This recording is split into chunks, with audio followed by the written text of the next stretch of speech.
The John Lebang Show has been known to make people laugh, sing, think, scream, throw things in rage, and generally lose their minds. Listener discretion is advised.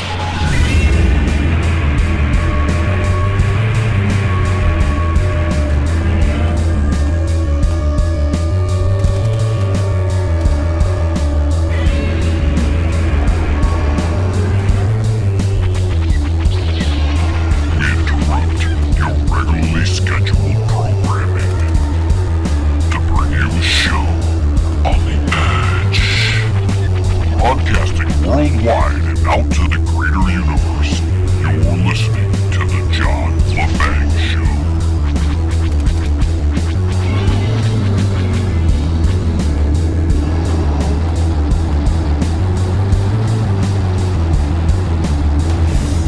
So we begin yet another excursion into the John Lebang Show. Thank you for tuning in. I appreciate everybody who's taken the time to listen to me over the past few weeks, and the ones who are tuning in right now. We've increased our listenership by a tremendous amount over the past month and a half, and I can't express my appreciation enough to everybody who's been tuning in. Obviously, we're hitting some subject matter that is pretty dominant right now in the mainstream alternative media all over. They've actually got us all focused on one thing. Again, it's the COVID-19 thing. When other things are taking place, and notice most of the things that are unrelated to the special virus, boogie woogie virus news, you're hearing very little about. So it's interesting how they've done so good of a job to get us all focused in one area, and while we're all blind, we got our blinders on going in one area with the being in a bubble and all. We just had that new package, $464 billion, because the $6.2 trillion wasn't enough. And it's never going to be enough. They're talking about another phase.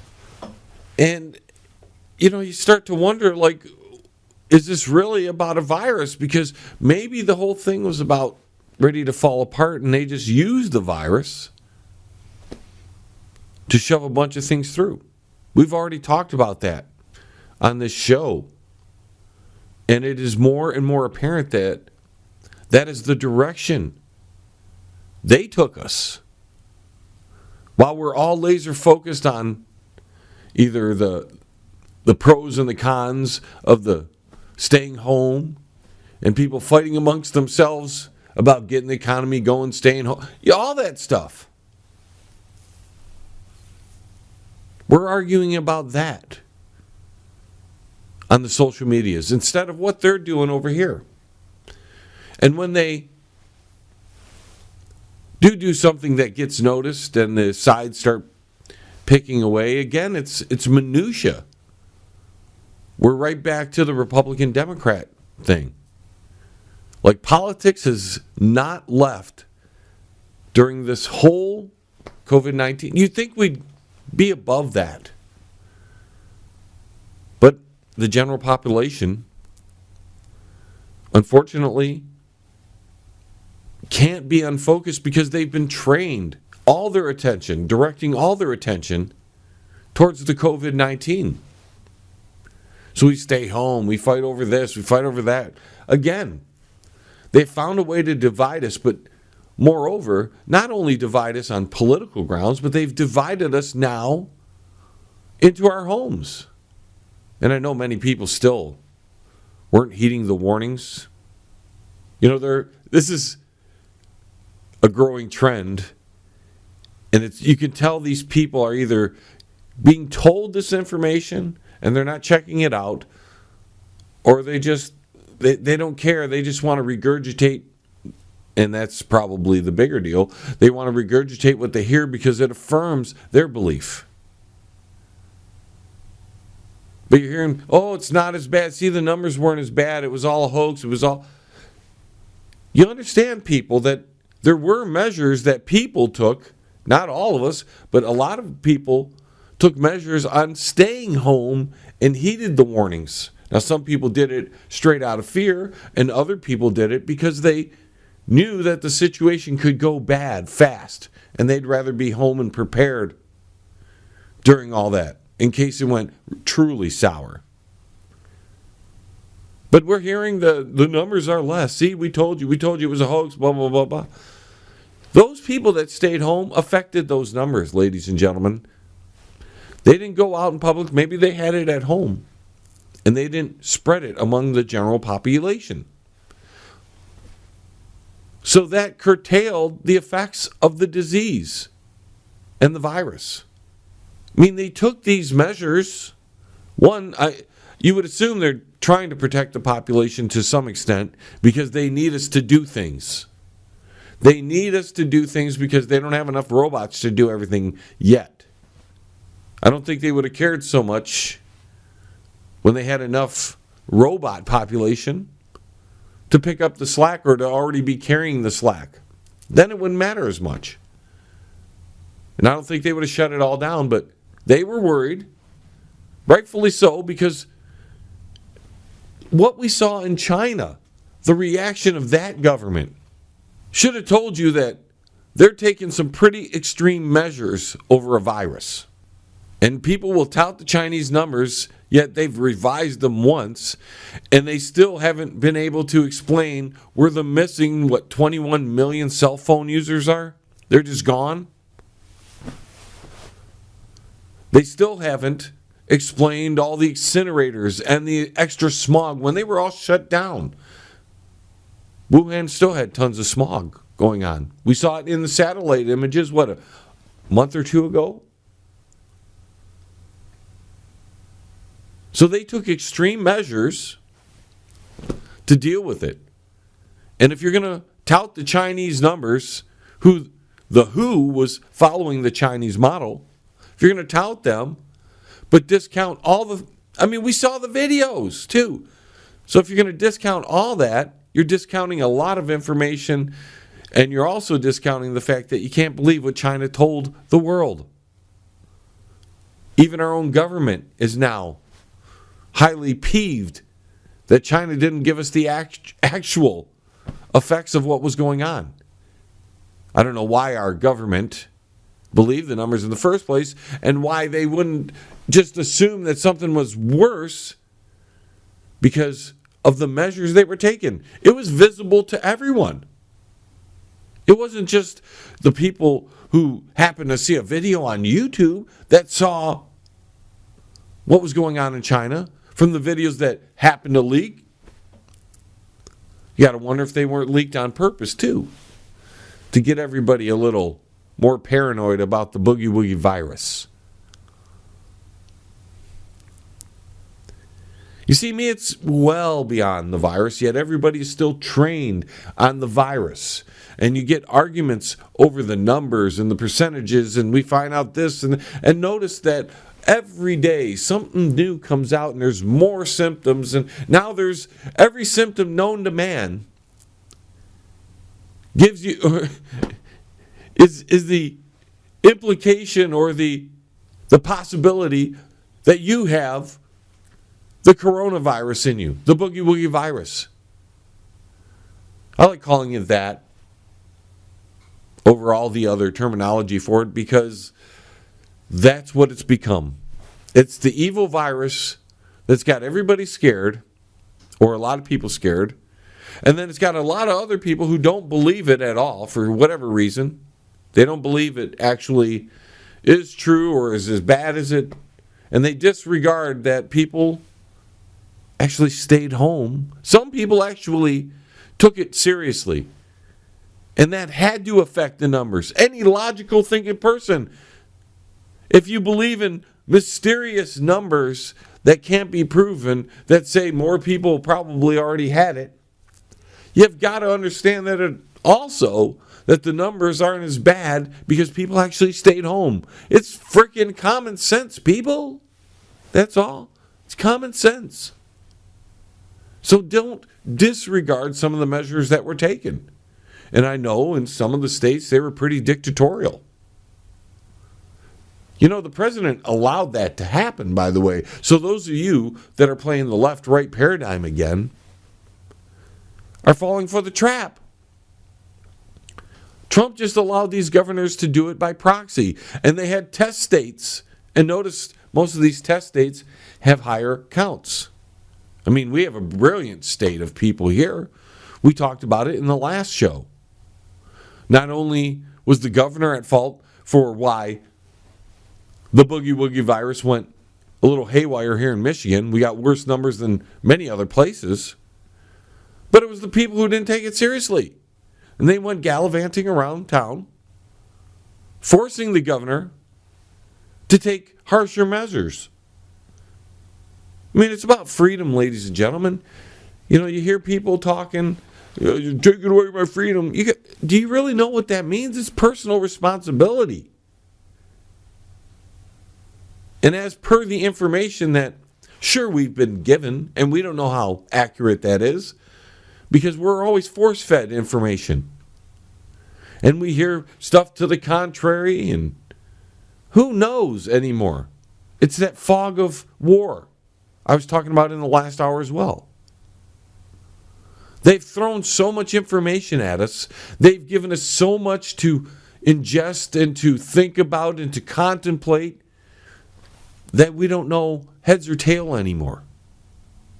And to think that whatever information you're touting is the 100% proof positive for your position, you're never going to convince me of that. Because there's so much information, there's so much data, whether it's manufactured, false, correct, we don't know anymore. We really don't. So we've got to take all the information with a grain of salt. And if we're not investigating the articles and the people that are making videos, these experts on both sides of the aisles, if we're not checking into all of their backgrounds and checking out their information ourselves, called research, then we don't know if they're telling us the truth. And it doesn't matter if you want to believe that. We have to get past all that. And everybody's focused still on the COVID-19. Still on the COVID-19. Months later, we've got a government that has spent us into oblivion. Republicans, Democrats, it doesn't matter. They've spent us into oblivion. No wonder Bernie got out of the race. Socialism has won, folks. Socialism was brought right in. I mean, incrementally over the years, but they just unleashed it under Donald Trump. Bernie could step back and say, that's great. I don't need to run anymore. He's getting everything he wants. Unlimited government spending.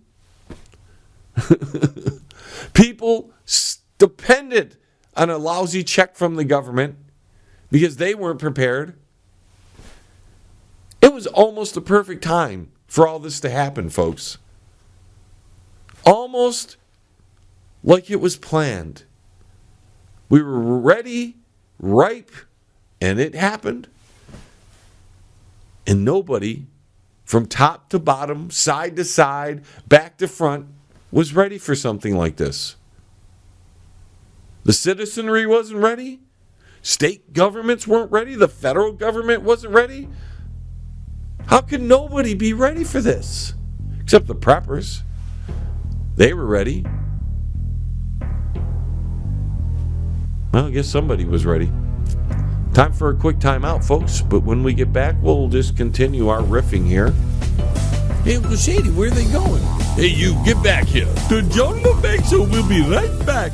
Are you in need of commercial or residential window cleaning? Do you need your office cleaned? Maybe custodial work? How about some gutter cleaning? If you do, then call Pane in the Glass. For a beautiful shine that's crystal clear, call Pane and the Glass. You can find them on Facebook at Pane and the Glass. You're listening to the John Lebang Show. It's better than an eye reader convention. what's the point of actually discussing the news anymore? That's what I was thinking about when I was prepping for this show. Normally I go through a whole lot of information, try to kind of set up a show. Well, there's so much out there, we don't know what we're doing. And you can find an article or an opinion piece that opposes this opinion piece, and it's nuts. What we do know is that the economy has tanked. Some people are out of work, but a great deal of people still are working. And when they say they want to reopen America, America is still open. It may not be open to the general public, but it's open. There's a lot of us that have been working through all this. And a great deal of our jobs have gotten far more difficult because of all these extra measures and extra little details that we have to do. And the general public, who is oblivious to the extra strain that they have put on some industries. Now, on the other hand, they've been frightened out of some industries. You can go to many parts of different states, even states that are riddled with the disease, and ain't nobody in the hospitals. Why is that, folks? You see, the people who are discounting this virus, this situation, are using those kind of issues, that subject matter, to prove their point. Was it possible, ladies and gentlemen, that so many people are staying home? And notice, and I think people are catching on a little bit, people are taking the test, but people who have been sick don't want to go get that test. Do you ever wonder why that they're pushing this test so hard? Some people have caught on, I think. But they're pushing the test, and they say a vaccine's down the road. On a weapon, I'm sorry, I'm not supposed to call it a weapon. It's a naturally occurring virus that was created in a lab. Okay. We're to that point, right? That's pretty much the understanding or the official line. Am I not right? Do you believe that, ladies and gentlemen? Either one, it's one or the other. If it was created in a lab, it wasn't natural. And if it was natural, it wasn't created in a lab. Even the Chinese are claiming that the U.S. needs to prove that it wasn't created in a lab. See, they're trying to push that they were attacked by the U.S. That's what they're trying to do. And now that puts into more clear focus, doesn't it? All the military movement going around the country. See, our government made a deal with China. Then they got hit by the boogie woogie virus. Shuts down their economy. They claim 3,000 or 4,000 people are dead. 21 million are missing from phone records, whatever. Mass incinerators, all that stuff. And they're now blaming it on the U.S. That was a U.S.-based virus made in the lab. See, it's almost everybody has made it official that it was in a lab, made in a lab. The only question and that's only to the people who won't think this through. If it was made in a lab, folks, it ain't natural. Poof, look at that. We just made a natural lab. We just made a natural virus. How do you like that? Whatever, man. So if that's the case, the Chinese are blaming the U.S. for it. The U.S. said, we didn't do it. You let it out. You let it out. Now we got a war of words. Well, usually before a big problem happens, they have to move military assets into position. And let me remind you folks, because this, again, somehow from everybody's memory has been erased. But it was the Obama administration that was pivoting our military to face China. Years ago. Okay? And the Donald seems to be following right along with that pivot. And again, while everybody's still arguing about the numbers, and it makes me sick. It makes me sick because why are you still focused on that? We're well past the virus problem. Whatever comes from the virus, it's just, we're past the main peak, and the government continues to extend it. So it's obviously, it's not just the virus we've got to worry about. And why does the government continue to extend it? Well, they might be pushing it down the road because they need to put more things in place to handle what's coming. You see, there's got to be something else coming. Them going to reopen the economy, and they were telling you this, and they're going to give you exactly what you want. They may reopen segments of the economy, and you're going to go out there, and when we have this second wave hit, they're going to shut it down even harder and say, we told you so, sorry. And with all these test kits being the main focus, why does it matter? Why do we have to test everybody? Why? You see, society's being changed through all this. Because my normal grocery store now has security guards. My normal grocery store now has plexiglass around the registers. This is to keep the bug away, right? Bulletproof virus glass. That's what it is. It's the latest in bulletproof virus glass. Virus proof. Yeah, I'm just rolling on, rambling today, folks.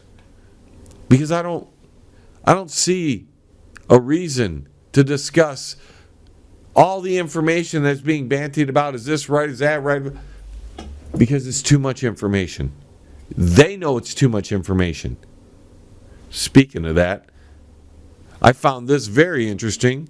The White House is going to alter their task force briefings because they want to limit Trump's role. I want you to think about that, folks. Donald Trump is supposedly the president, the most powerful man in the world. And the White House wants to limit his role in the task force briefings? He's the president. He controls the task force. Nobody should be able to tell him, if he's in charge, that is, that he can't talk at these briefings. Sure, he makes a gaffe every once in a while. Technically, his gaffe the other day, what did he say? Something about disinfecting the body, using light. He got poo-pooed on a lot of that. Okay. It's funny. I thought it was a gaffe. Now, when we put the gaffes up, Joe Biden makes a lot of gaffes himself. That's another thing we'll get to. We have an upcoming election.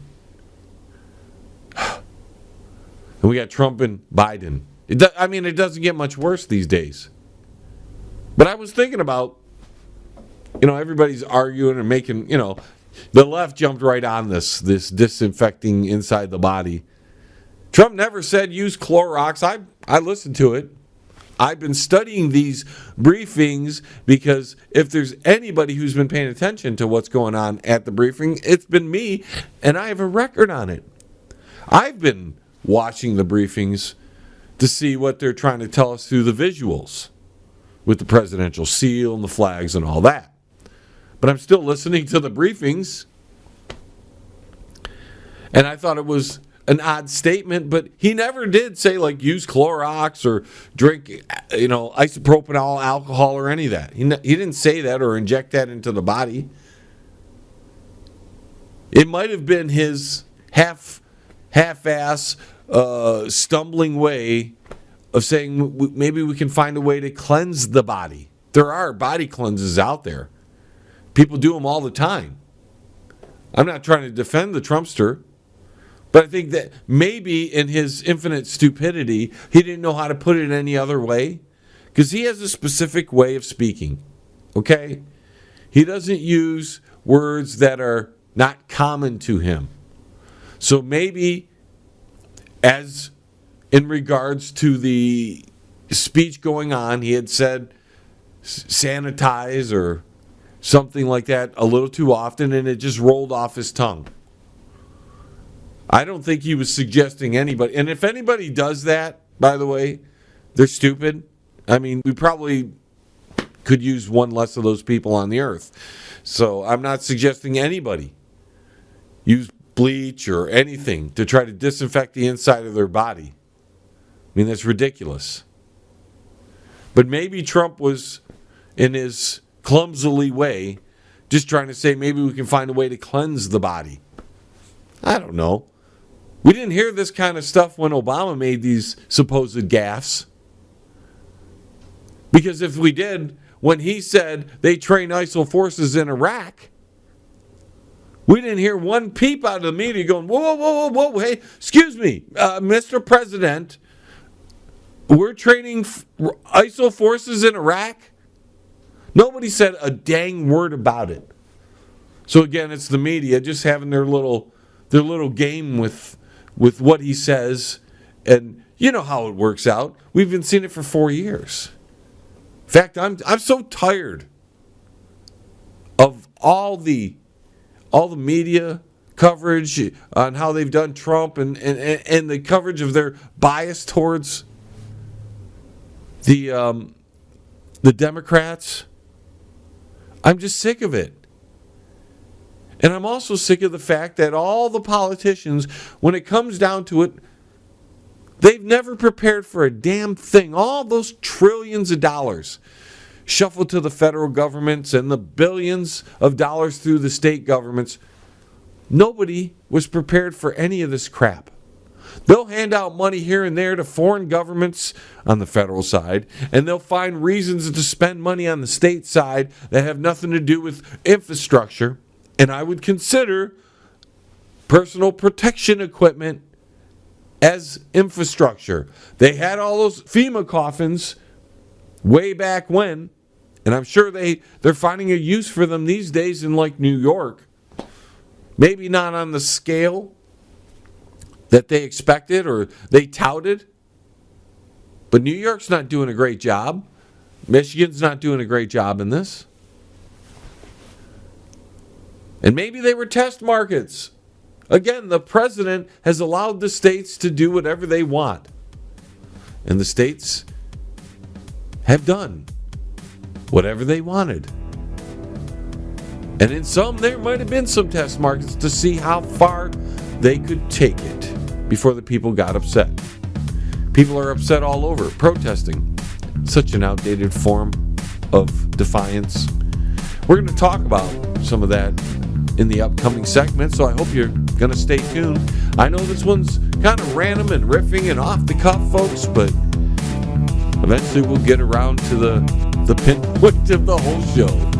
Stay tuned. Don't move a muscle. The John Lebang Show will be right back. With lots of fun and excitement. Yes! Jim's Tuxedo and Menswear is your one-stop shop for tuxedos and men's quality suits. We go the extra mile to make sure your tux or suit is the perfect fit. Our huge selection is second to none in the state. Looking good. Outstanding customer service. And we're located on Dix Toledo in Southgate. Call today, 734-285-3253. Jim's Tuxedo and Menswear is the place to be. Yeah. Thanks for coming to Jim's Tuxedos and Menswear. You know I had to come to the best. That's right. Hey, man, it's at the bottom of the hour, man. Do you know where your kids are, man? If you want to contact the John Lebang Show, feel free to send an email to jlebang@live.com. And if you're on Twitter, look him up at John Lebang. And don't forget to go to his Facebook page at The John Lebang Show. Banger. Now here's John. So now the major things we should be really worried about, folks. The things that are going to make things more difficult, and it doesn't matter if they open up the economy at this point, because these problems are inevitable and unavoidable.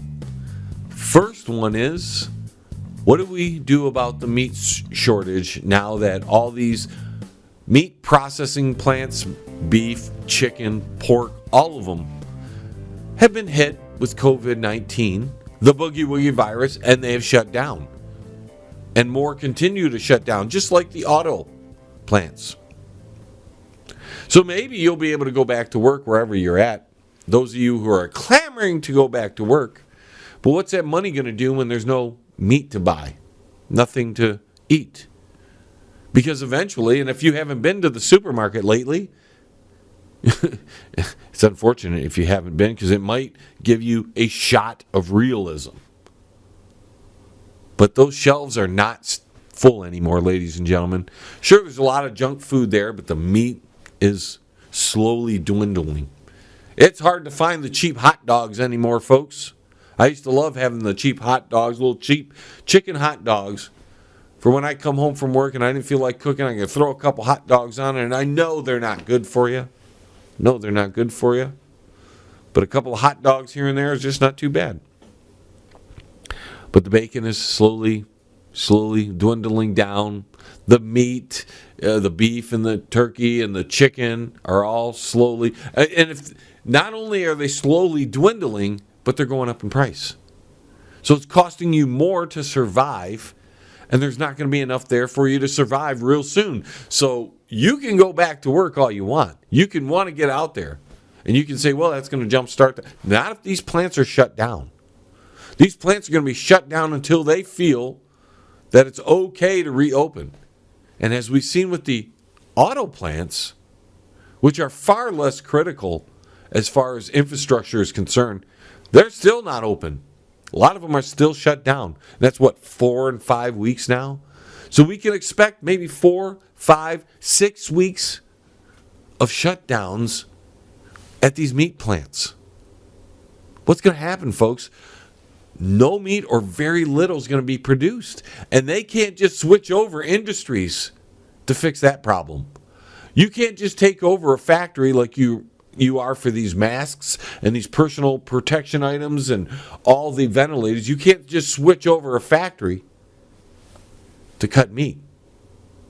You need people who know what they're doing in the meat industry to do that. So if they're out of the loop, what are we going to do about meat? That's also going to affect like eggs and milk and all. We might have, I just saw a video where they had to dump a bunch of milk because not enough people are buying it. And I can see why. Yeah, it's not a long-term thing. Prices have gone up too. See, whatever has gone on with the virus, all these after effects, like I told you, again, maybe Vic will talk about this soon. Vic may, he's like 6 weeks late on everything. But we talked about this way back in the beginning, maybe 8 weeks ago, that the supply chain was going to be strained. And slowly, gradually, it is. It's like that slow burn. You put the frog in the cold water, you turn the heat up low, and you just let it slowly boil. That is what's been happening here, folks. And when we run out of meat plants that can produce enough, there's a lot of us. What are those farmers going to do that have all these cows that rely on that? How are they going to handle it? We're going to send all. You can't process it, so you can't even supply it to other countries that are part of the deal. Remember, China got a whole bunch of meat in that deal, or they're going to buy a whole bunch of food products for their people in the recent deal with that. Well, how are we going to hold up that bargain? And what comes first? Now, to the American people, we say, okay, we want to come first, but if the industries that stay open are dedicated industries that sent out of the country, are we gonna have that food sent out? What about the truckers? Once this starts hitting them, because I can tell you they're paranoid as heck. If you watch these trucker channels on YouTube, you can see they don't want to travel into some of these areas. And I don't blame them. Why would you want to go into New York, one of the hotbeds in the country? Why would you want to come here to Detroit, another hotbed? But they got to make a living, right? They're essential workers. We're all essential, right? Except the ones that aren't essential.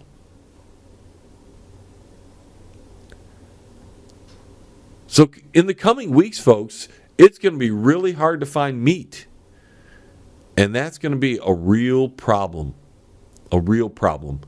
Because a lot of people haven't even caught on to this yet. A lot of people aren't ready for this problem. And when it hits, you go to the supermarket and there's only a little bit of meat, and that little bit of meat that cost you $5 2 months ago now costs you 12, 15, 18, 20 bucks. You see that going back to work is not gonna do a whole lot of good, is it? Because either that money you're making isn't going to pay for the food, because there isn't going to be much there. And if you're stuck at work, by the time you get to the grocery store, that food's going to be gone. I'm not trying to scare you, folks. I'm trying to give you a dose of reality. This is only... we're lucky if we're halfway through this. That's all I can say. We're lucky if we're halfway through this. I think we're not as far as people think we are. And sure, they might open up the economy. It could cause two major things. It's going to definitely cause a rise in cases again. Because the susceptible are going to be struck once again. And I know they're talking about letting half... If you can't do that, folks. Only let certain people out. That's the problem with our current situation. They should have shut it down for 3 weeks across the board, gave us a date. Hey, this date, you get to go to the grocery store one time, load up, and we're all shutting down for 3 weeks. We'd be done. We'd be done right now. And then we could open it all up together. We'd be done. But because they've slow burned this whole thing, only shutting down selective industry, selective parts of the economy, this thing has still been able to been spread. So when those essential workers come home, it wasn't protecting any of those people that they lived with who were sent home because those essential workers were exposed.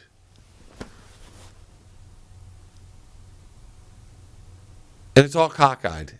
Everything is cockeyed. Now we have another problem with the oil. Oil! My God, folks, do you understand? Oil is so low, the lowest in history. This is about ready to totally change the world economy. And they've done it so rapidly. And again, I think it was all about to fall apart. And they let this thing happen. They let it in. They let it out. Whatever you believe, they allowed this event to happen so they could implement a whole bunch of crap and to hide the fact that it was all falling apart. The house of cards was going to collapse anyways, so they gave it a push. And they made you go, look, it's COVID. It's the boogie woogie virus that did it. And everybody complaining, thinking the economy was going to be great forever. It was at a high, and it was going to collapse at some point. It is the history of the stock market. You can't avoid these sort of things. And when you're cranking out great numbers so high for months and months and years, you burn the candle too fast. And they knew it. Trump knew it. Everybody knew it. And they just waited for something. They kept propping it up. Remember the Fed was buying out those, what were they called? The bank problem. They're sending the banks money almost every night to keep them floating.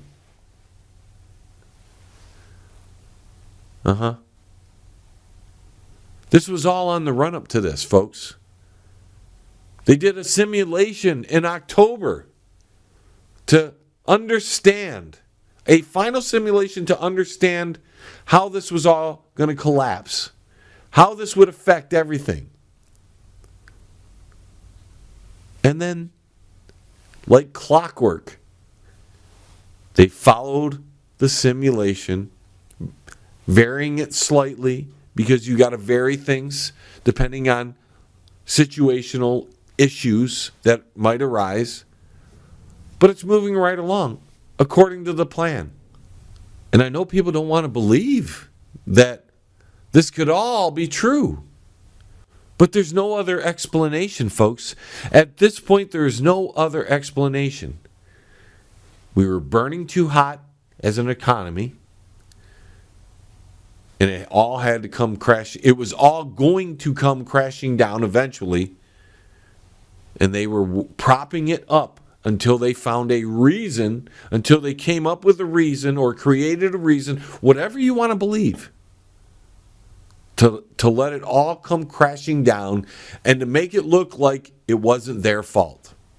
Well, I'm telling you, it is. It's all their fault. And when we get back from break, after a couple more minutes here, we're going to go over how we can solve this problem, because it's going to be on us to solve the problem. We're not going to be able to rely on Trump, Pelosi, Mitch McConnell, Schumer, our own state governors, no one. Because at very least we have seen that the people in government are incompetent, and in times of crisis, all they know how to do is borrow and spend. That's it. That solves nothing. They weren't prepared for it. Nobody saw it. They knew to do a simulation, because you notice Mr. Bill Gates is now one of the poster childs. He had a beautiful purple sweater on the other day while he was doing his rounds on the media.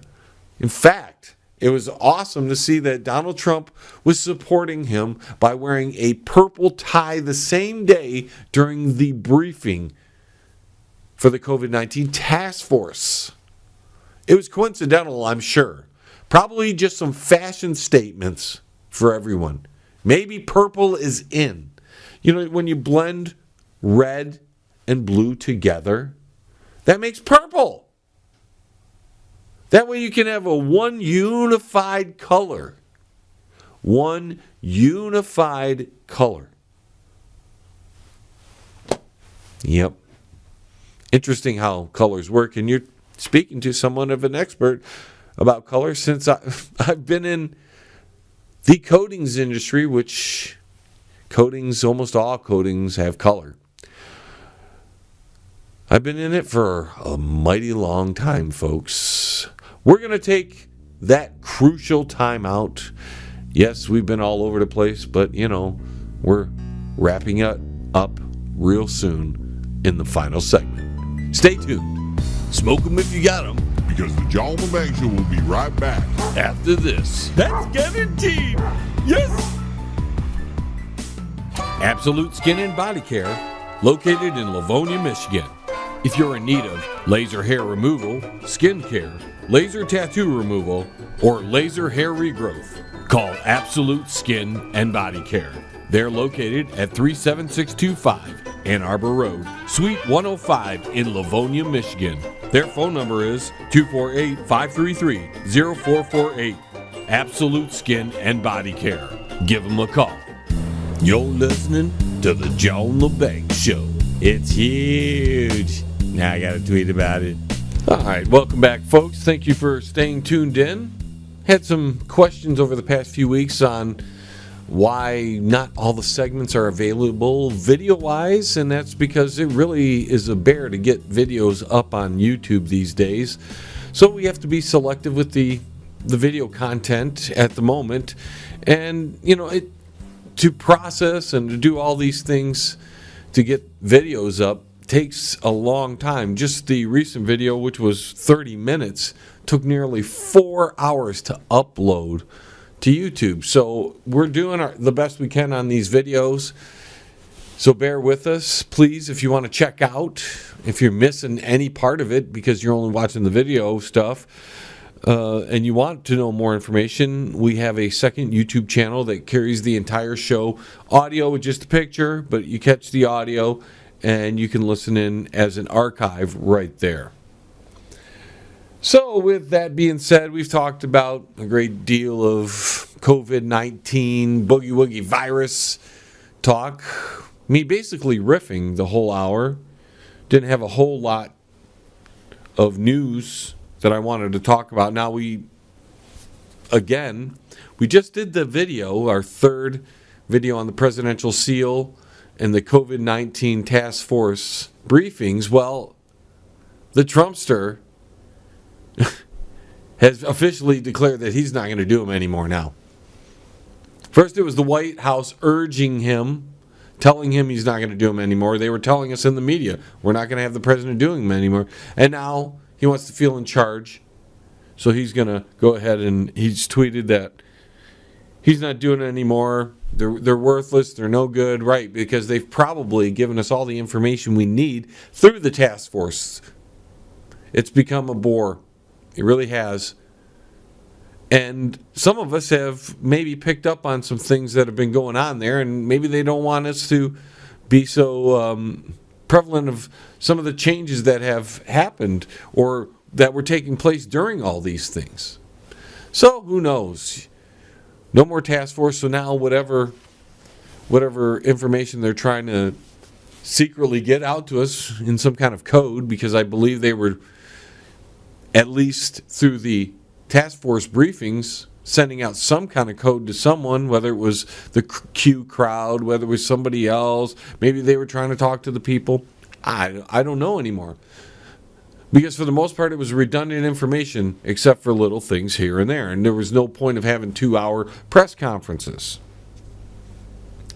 But I did 3 reports on the origins of those press conferences right up until recent events. Told you a couple key dates that you want to be watching out for. Well, now those key dates are no longer in play when it comes to the task force, and you'll just have to watch those key dates to see if anything transpires during those. Now, with that being said, I thought with the food situation, the meat situation that's happening in the country, the fact that there have been some military movement and plenty of other things that were very, very disturbing, to say the least, I thought it'd be a good idea to talk about a couple of books, especially this one book that I think y'all might want to get a hold of if you can while there's still time to find these books. And if you're watching in on the Banger Cam, which is one, our little video segments here, I'm going to send this up to the camera here. And that is it. It is the U.S. Army Survival Manual. I'm telling you what, this book right here, this book has a lot of great information. And if we ever run into the problem where the food supply chain is completely broken and not just severely damaged as it is right now, you'll be able to use this manual to survive for a little while until we figure out how to get that thing back and running. Because not only, they want to reopen the economy. This is the idea, but how are they going to reopen the economy when the food chain is not only disrupted, but it's almost completely destroyed? And especially if all these meat producers, the butchers and everything, are down and there's no meat coming in. And what's going to happen to the farmers that has all this excess livestock that they're going to have to continue to feed or kill them, and they're not going to have the meat to sell? This becomes an incredible, difficult problem to manage, and I have no confidence in our elected officials. If they're just trying to hang in there and there's nothing nefarious behind all this, it's been pretty proven that the entire system of politicians and bureaucrats are pretty inept. They're probably, even though they may have qualifications to be in those positions, they really aren't doing the job, and they're failing tremendously on all levels of government. So I'm not just blaming one or the other, but I have to blame the citizenry for electing the ones that were elected in office. Obviously, most of them can't do their job properly. That's if there's nothing nefarious going on. I'm trying to give them the benefit of the doubt right here. Of course, if there's something nefarious going on, then it'd be prudent to get all your supplies ready here in the coming weeks to see if anything gets worse. And if it gets better, you still have the supplies. You'll still eat through them or whatever. But this manual, I think this only cost me like $25, and it's got all kinds of stuff in here. Plants you can eat, you can't eat, ways to build things, all kinds of ways to survive. The U.S. Army Survival Manual. It's a must-have, especially in times like these where we don't know what the future holds. Another good one to read is this one called the Design for Survival. Yep, a general wrote this. You might want to read that, look up into that. That might give you some other information that's important. Now, as we're about halfway through the segment, I want to get all that out to you because I'm just trying to help. I'm one of the few people, ladies and gentlemen, not these politicians. Nancy Pelosi, she doesn't know anything about the little guy. Donald Trump probably doesn't know much about the little guy. He acts like he does, but he's pretty rich. So the troubles of the nobody. See, there's the somebodies and then there's the nobodies. And the banger cares about the nobodies because he's one of the nobodies, right? I make no money doing this, so I'm not trying to sell you products. I'm lucky if you donate here and there, and I don't ask for donations, and I'm happy if you buy a t-shirt or something that I'm selling, but I don't push those items out. I just care about the little guy. And the little guy is going to need to survive through all of this because we're going to need the little guy to get us through some of the hard times. They call us essential workers and non-essential workers. That tells you a lot in itself, what they think of certain segments of the populations. They only create jobs for the non-essentials, it looks like, to keep them busy. No offense to those people who are non-essential. But we found out a lot during this crisis. Who's important or who's maybe expendable through all this and who's not. But the economy, they're going to get you back out to work, and once you're out to work, I don't know how you're going to eat. And that might be a way to keep you all busy till they figure out the next phase, because this isn't over. It's not going to be over for a long time. We hear Fauci, we hear Bricks, the president, all of them talking about this stuff, and it's like they're telling us it's going to last for a long time. They keep pushing the goal line, couple weeks. Why do you think they're doing that? We're well past the most contagious part. They told that was a few weeks ago, remember? Now we're well past that. Why are they still having the lockdowns? Why are they still doing things? See, it wasn't that long ago that I told you, ladies and gentlemen, that give them 3 weeks. Give them 3 weeks. Let's see how things play out. And then we would know how to go forth from there. Well, we didn't give them 3 weeks because most of the country didn't. I shouldn't say most of the country. A good portion of the country didn't take it serious, so they continued to go places they shouldn't have went. So then they had to crack down. See, it's a big cycle. And now we're at this point where it keeps stretching out. There's no end in sight, no matter what the president said. I think on the, I forgot what day it was, the 17th or whatever, when he gave a very similar speech in many regards to Bill Clinton's speech where the 1,000 points of light. I think that was Clinton's 1,000 points of light speech. And I was like, whoa, Donald, you're sounding like Bill Clinton there. One last thing for you all, folks, before we get on out of here. If you remember, in 2016, I had a campaign for the presidential election. It wasn't that I wanted to become president. It was a none of the above. And that was the That was our slogan. Banger 2016, none of the above. Well, I finally decided, I've chewed on this, I think we should do a 2020 campaign. Banger 2020. And I've thought about it and I said, what kind of slogan should we have? How do we fix this problem? Because obviously the politicians and the bureaucrats are inept. At very least, they are inept. They're incompetent. I mean, some of us would consider them a little more greedy and nefarious and dirty. But let's give them the benefit of the doubt. They're inept. They can't do their job to protect the American people. So I think our 2020 campaign should be this. Banger 2020. Stay home. Don't vote. We're on strike. See, I think the American people need to not vote this election. Stay away from the polls. See, all we do when we elect these people is allow them to go up there and scam us every time. You Republicans should know that. You got a bunch of Republicans in there after Obama, and you were supposed to get rid of Obamacare, and it didn't happen, did it? See, it didn't change. Didn't change now that Trump's been in office. We just had the largest socialist stimulus package in the history of this country. Now, unless you're a rah-rah Trump supporter, you'll see that he's done that. So all the politicians, all the bureaucrats, all the government agencies who were unprepared, couldn't get this right in the first place, who were not ready for this, that is, if they're inept, giving them the benefit of the doubt. So I think this election, we want, unless they, we need to get rid of them. And the only way to do it is to stay away.